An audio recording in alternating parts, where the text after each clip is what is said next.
প্রিয় নবম শ্রেণীর ছাত্রছাত্রীরা, তোমাদের ফার্স্ট ইউনিট টেস্টে ইংরেজি বিষয় থেকে কোন কোন অধ্যায় পড়তে হবে, কত মার্কের পরীক্ষা হবে, সময় কতটা থাকবে, গ্রামার থেকে কী কী পড়তে হবে, আনসিন কী ধরনের থাকবে এবং রাইটিং কী কী পড়তে হবে, এই সমস্ত বিষয়গুলি এই ভিডিওতে আলোচনা করা হবে।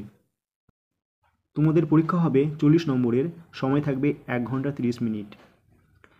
তোমাদের ব্লিস টেক্সট বুক থেকে যে সমস্ত অধ্যায়গুলো পড়তে হবে: the tales of Bhola grandpa, all about a dog, autumn, a day in the zoo. Unseen থেকে থাকবে 10 নম্বর। আনসিন নেওয়া হবে নিট পেপার, writing of authors like R N. Tagore, Ruskin Bond, APJ Abdul Kalam, R K Narayan, এই সমস্ত লেখকদের লেখনী থেকে নেওয়া হবে। গ্রামার হবে 10 নম্বরের।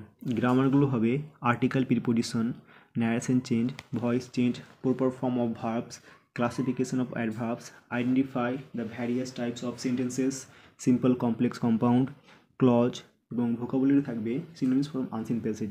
আনসিন প্যাসেজ থেকে শব্দ ম্যাচ করে লিখতে হবে। রাইটিং থাকবে 10 নম্বরের জন্য।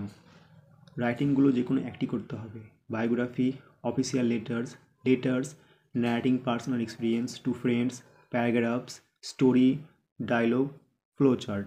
এই ছিল তোমাদের ইংলিশ বিষয়ের সিলেবাস।